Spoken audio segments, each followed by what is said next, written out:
Сәлем достар, бүгін біз сіздермен бірге осындай әдемі, өте оңай, 3-ақ заттан тұратын бисквитный рулет дайындауды үйренетін боламыз.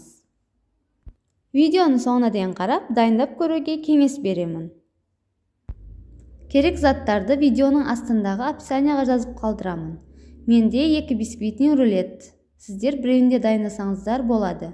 Ең алдымен жұмыртқамызбен қантымызды жақсылап 2 есе ұлғайғанға дейін миксерлеп аламыз. Дайын болған жұмыртқалы массамызға ұнымызды 2 немесе 3-ке бөліп саламыз, миксерлейміз. Кондитерлік лопаткаларыңыз болса, ұнымызды астынан үстіне жылжыту арқылы араластырсаңыздар да болады.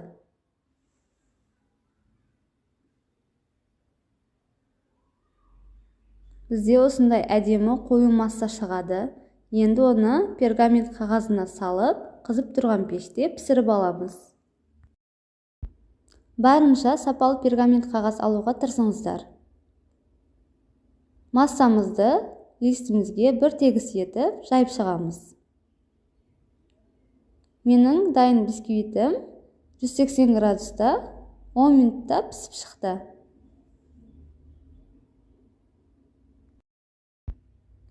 Сүлгіні қоямыз, үстінен пищевой пленка саламыз. Оның үстіне бисквитімізді теріс қаратып саламыз.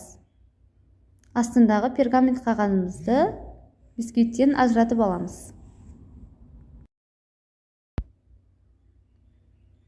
Сүлгімізбен бисквитімізді жақсылап ораймыз.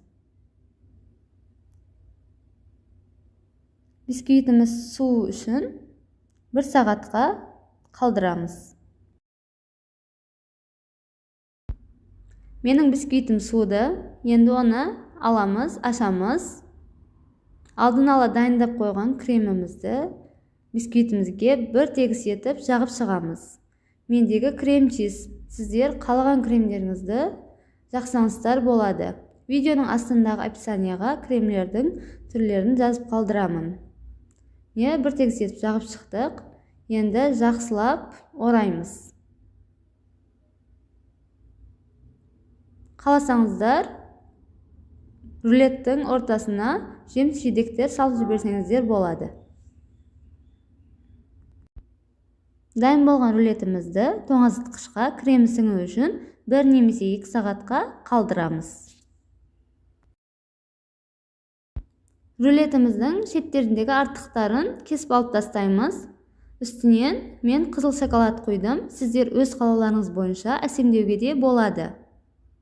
Бисквитіміз өте әдемі, торттың дәмін береді. Балаларыңызға немесе отбасыңызға дайындап беруге кеңес беремін. Видеоны соңына дейін қарап, видеом ұнаған болса, лайк басып, пікір қалдырыңыз. Тағы қандай видеоларды көргіңіз келеді, астындағы комментарийға жазып қалдырсаңыз болады.